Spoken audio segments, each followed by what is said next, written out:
nós vamos pensar nessa noite em Jesus Cristo, o nosso fundamento. Quando eu estudei uma matéria de fundações, o professor que deu aula para mim, ele tinha um emprego de consultoria de fundações em Campo Grande, e ele disse que ele foi chamado para consertar uma mansão de mais ou menos 1.200 metros quadrados de piso de granito, que ela tinha rachado todinho. Ele falou que aqueles banheiros luxuosíssimos dava para passar um braço nas paredes por causa da rachadura. Um homem muito rico viajou para a Europa, deixou o dinheiro da casa com um engenheiro. O engenheiro viu aquela mansão enorme, em vez de contratar batistaca, fez uma fundação rasa, com um lago artificial na frente da casa, uma piscina no fundo, e a água foi infiltrando todos os dias, baixava 60 centímetros de água no lago e na piscina, tinha poço artesiano, o zelador da casa simplesmente ligava a bomba e repunha a água foi lavando a fundação e a casa rachou todinha. E aquele engenheiro, quando foi chamado, falou assim: olha, você vai gastar tanto dinheiro para reformar, joga tudo no chão e faz outra. E faz outra casa. Por causa do erro, da negligência do engenheiro na fundação. Em 2005, em agosto, começou a construção do prédio aqui atrás. O senhor Iraci, comissão de construção, acompanhou a fundação do nosso prédio. Aquelas colunas no meio ali de mais de 80 toneladas, tinha um bloco com 5 estacas, algumas com 11 metros de profundidade. Só essa distância aí já é suficiente para dizer para os irmãos que tem uma estrutura sólida e boa, pela graça e pela misericórdia de Deus. Você vê a fundação de uma casa, você não vê o que está lá no fundo, vai bastante dinheiro no concreto, no cimento que se gasta, mas é uma parte importante da obra, que vai dar segurança, que vai dar solidez para a nossa obra. Amados irmãos, Jesus entendia de engenharia. Jesus terminou o Sermão do Monte contando a parábola da casa sobre a rocha e a casa sobre a areia. Sabia que quando vem a chuva, a tempestade, a areia, ela descalça a fundação, e se não tiver boa base, bom alicerce, a construção vai ruir. E Jesus está usando uma ilustração da engenharia para falar da nossa vida espiritual. O fundamento do cristão, o fundamento da nossa vida. O fundamento do cristão, amados irmãos, descansa na obra de Jesus Cristo. É bastante importante nós pensarmos nesse descanso na obra de Cristo. Semana passada nós meditamos sobre Jesus Cristo, o nosso mediador, o único mediador entre Deus e os homens, aquele que fez uma obra completa de purificação dos nossos pecados. Quando Deus criou o homem e criou o universo, a Bíblia diz que no 7º dia ele descansou. Você fica perguntando assim: será que Deus parou de trabalhar? Deus descansou o 7º dia e santificou. Por que ele descansou no 7º dia? Porque a sua criação foi tão perfeita, tão maravilhosa. 7 vezes ele disse, 6 vezes ele disse: isto é bom. No 7º disse: isto é muito bom. A criação foi perfeita, foi completa. Ele descansou porque não tinha mais nada para criar. Então ele cessou a atividade da criação, mas continuou trabalhando agora em outro tipo de trabalho, de preservação, de sustentação da criação. O Salmo 104:30 diz que o Espírito do Senhor renova a face da terra, regenera. A gente pensa assim, a Bíblia fala que vai haver uma redenção da terra, lá em Romanos 8. Quando Jesus vier, tudo vai ser restaurado. Mas mesmo nesse tempo em que o homem muitas vezes conspira contra a criação, o Espírito do Senhor renova a face da terra. Quando um raio cai numa árvore e pega fogo e incendeia uma floresta, e esse é um incêndio natural, não é um incêndio provocado pelo homem, e faz uma devastação, e a gente fica assim meio ansioso, um pouco preocupado por aquela devastação. Deus está renovando, e logo em breve algumas sementes que só sob um calor e pressão intensa que germinam, elas vão germinar e vão produzir e renovar uma nova floresta, porque Deus continua trabalhando, amados irmãos. Jesus também descansou, entrou no descanso. Lá em Hebreus 1 nós lemos que Jesus fez a purificação dos nossos pecados e sentou-se à majestade de Deus e entrou no descanso. O que significa? Que Jesus parou de trabalhar, não faz mais nada? Não, significa que a obra que ele fez foi perfeita, foi completa. E nós vimos lá em Hebreus que diz que ele fez de uma vez para sempre. Não tem banco lá no tabernáculo, cadeira, o sacerdote sentar, porque ele tem que repetir diariamente, interminavelmente, repetindo o sacrifício. Jesus fez uma vez e sentou-se, porque a sua obra foi completa e foi perfeita. O livro da Ellen Golden White tem uma heresia grossa que diz que a obra da expiação se completou com a Ellen Golden White. Isso é uma heresia, porque a obra de Jesus foi perfeita, a obra de Jesus foi única, a obra de Jesus foi completa. Ninguém pode completar aquilo que Jesus fez. Ele fez perfeito, puro e completo, e entrou no descanso. O Senhor cessou a atividade da expiação, mas ele continua trabalhando, ele continua governando como rei. Ele mesmo disse em Mateus 28:18: toda autoridade me foi dada no céu e na terra. Então ele continua trabalhando. Assim como o Pai descansou e santificou o sétimo dia, assim como Jesus completou a sua obra e descansou, Hebreus 4 fala que há um descanso para o povo de Deus, reservado para aqueles que creem e amam o Senhor Jesus Cristo, que fez esta obra maravilhosa da expiação por nós, né? Mas o que é expiação? Uma palavra difícil, né? Expiação. O que é esse negócio de expiação? Quando você comete um crime, por exemplo, quando você está dirigindo 105, ou quando anda em alta velocidade, né? Hoje tem os radares, né? Especialmente nas cidades grandes, né? Teve um dia que um diácono, né, em Campinas, tomou 3 multas, porque colocaram 40 lá em frente ao hospital, ele passou 3 vezes a mais de 50 e foi 3 multas. É um crime, pequeno crime, mas é um crime. Aí você pega a multa, vai lá no banco, paga e faz expiação. Pagou pelo crime. Jesus fez expiação por nós. Ele morreu na cruz e disse: está consumado, está pago. Pagou a dívida do nosso pecado com o seu sangue, que foi derramado na cruz. O sumo sacerdote fazia expiação, trazia 2 bodes, um chamado bode expiatório, que ele sacrificava, derramava o sangue do bode no propiciatório, que ficava no Santo dos Santos, que é a tampa da Arca da Aliança, e quando ele aspergia o sangue do bode expiatório, era feita a expiação, isto é, Deus via o sangue, não via os pecados do povo. Então ele pegava o bode emissário, segurava pelo chifre, e ele orava pelo povo, confessando os pecados do povo.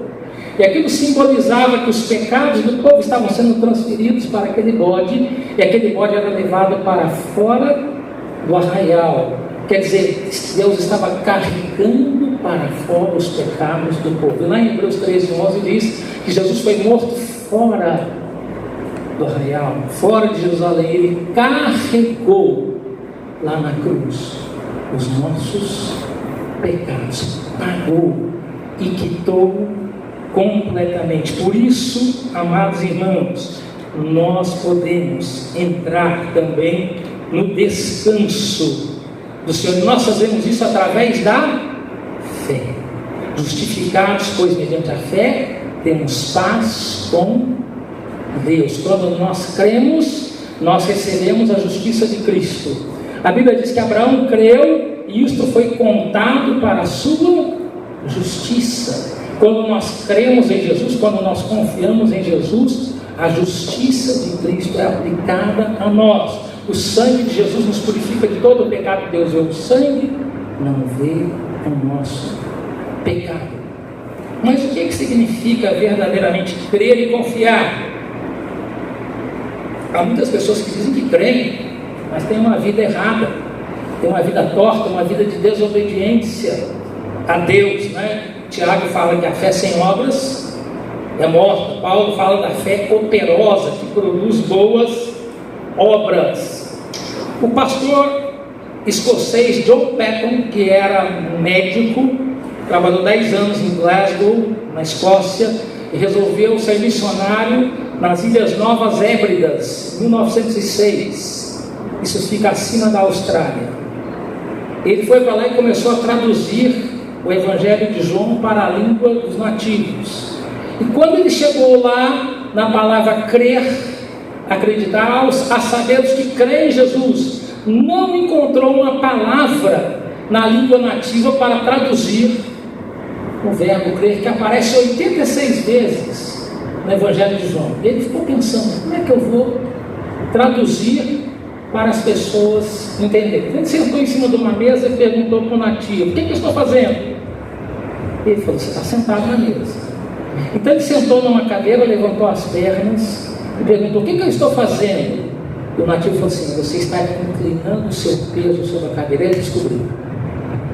Ele falou assim, você precisa inclinar o seu peso, você precisa inclinar a sua vida em Jesus. Você precisa descansar plenamente em Cristo Jesus. Esta é a fé viva e verdadeira, amados irmãos.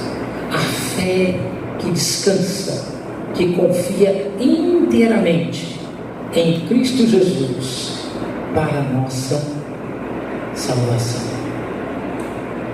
Nos dias do rei Ezequias, a nação de Judá estava sendo provocada pela Síria. E os judeus estavam sendo tentados a fazer uma aliança com o Egito.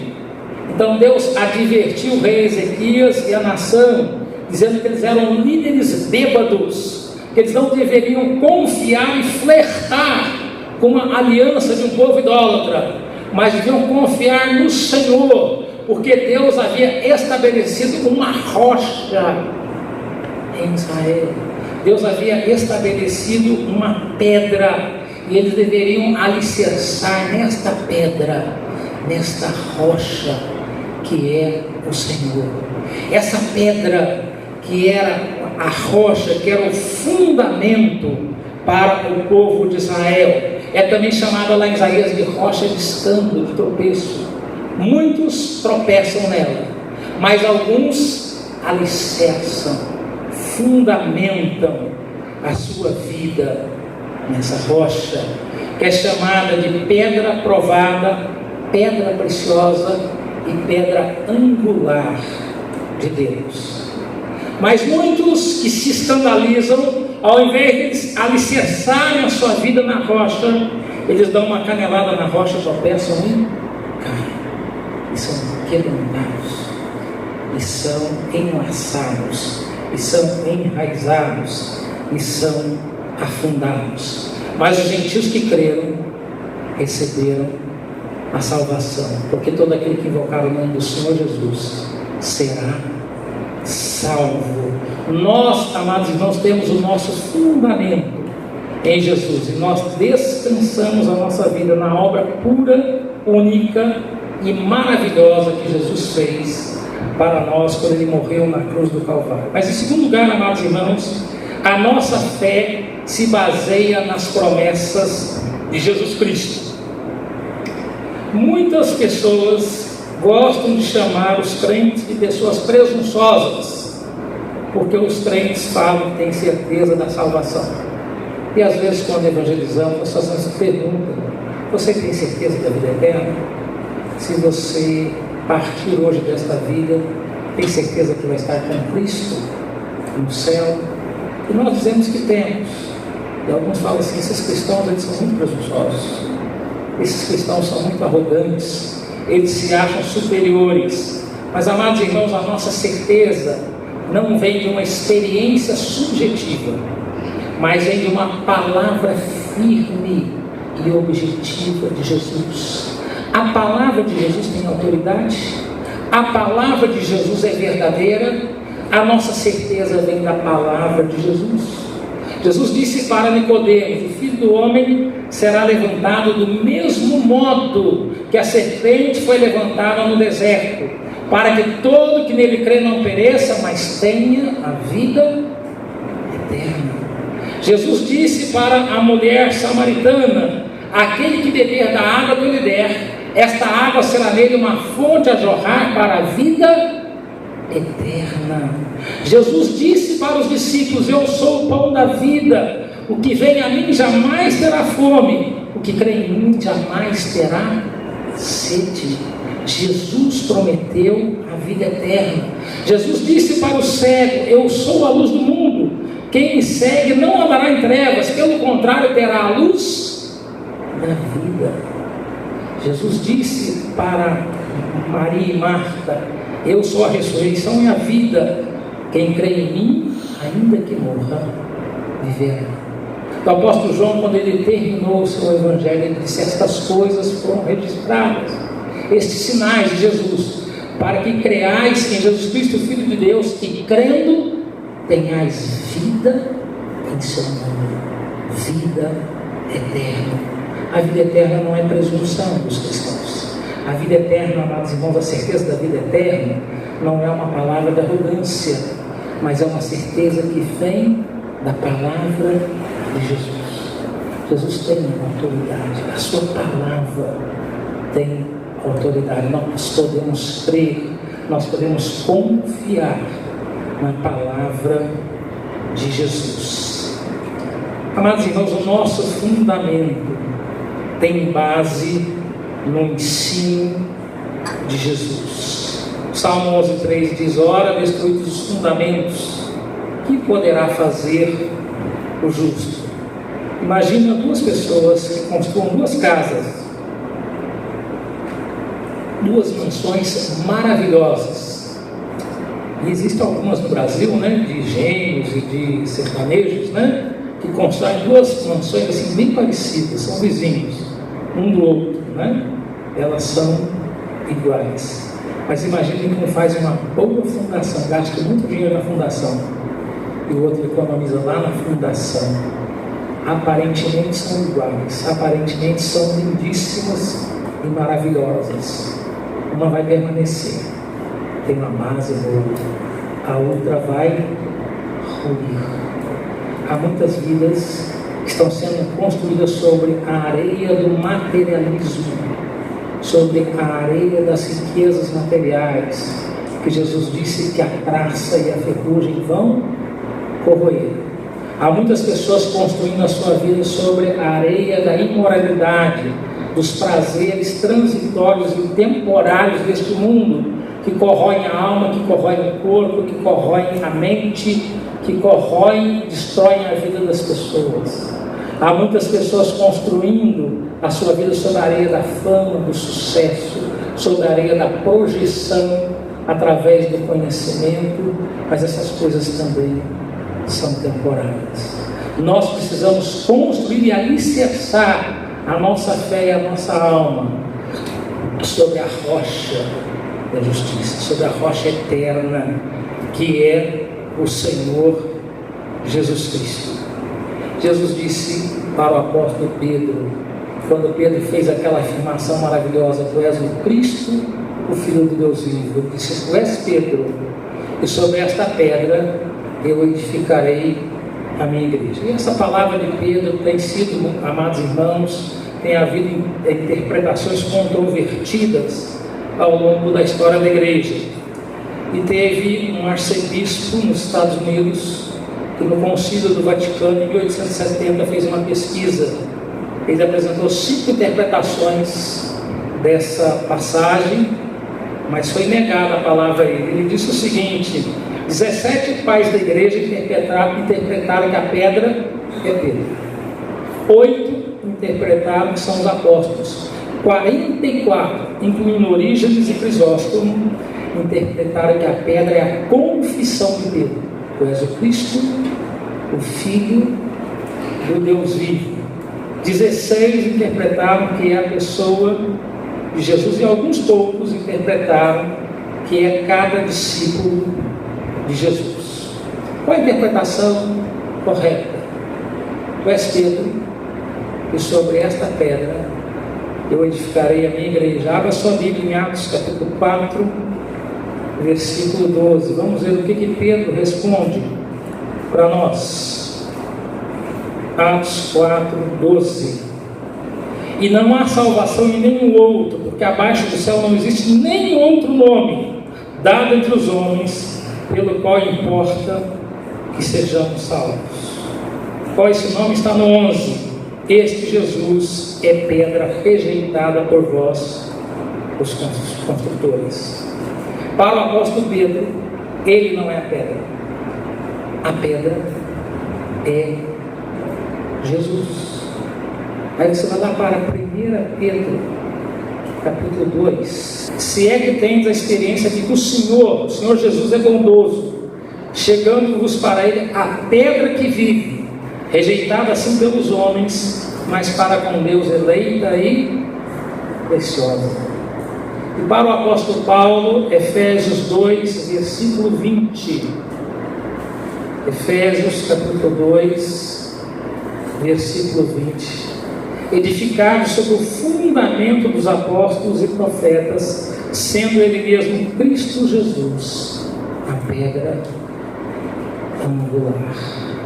Amados irmãos, ao olhar para esta passagem e pensarmos no fundamento da igreja, nós lembramos aqui de uma figura arquitetônica de uma casa. A rocha é Jesus. A fundação, o alicerce, é o fundamento dos profetas, dos apóstolos, ou a doutrina dos apóstolos. As colunas, vimos na semana passada, Paulo fala que Pedro, Tiago e João são reputados por colunas da igreja. E 1 Pedro 2 fala que cada um de nós somos pedras vivas. A nossa vida, a nossa igreja está fundamentada em Jesus Cristo, alicerçada na doutrina dos apóstolos, no fundamento dos profetas e apóstolos, que estão nas Escrituras Sagradas, do Antigo e do Novo Testamento. E cada um de nós é uma pedra viva nesta igreja, nessa construção maravilhosa que Jesus está fazendo. Eu edificarei a minha igreja, e as portas do inferno não prevalecerão contra a igreja. Jesus é o fundamento da igreja. Enquanto Jesus for o fundamento da igreja, a igreja não pode ser destruída, ela pode ser perseguida, ela pode ser difamada, ela pode ser, amados irmãos, motivo de discórdia. Satanás está sempre levantando contendas, está sempre tentando atrapalhar a vida da igreja. De alguma forma ele procura colocar tropeços à vida da igreja, mas Jesus é o Senhor desta igreja. Ele é o fundamento da igreja, que nós precisamos alicerçar a nossa vida espiritual em Cristo Jesus, como a base sólida da nossa vida, da nossa alma. Há 30 anos atrás eu aprendi um cântico maravilhoso que eu não ouvi cantar em igreja nenhuma.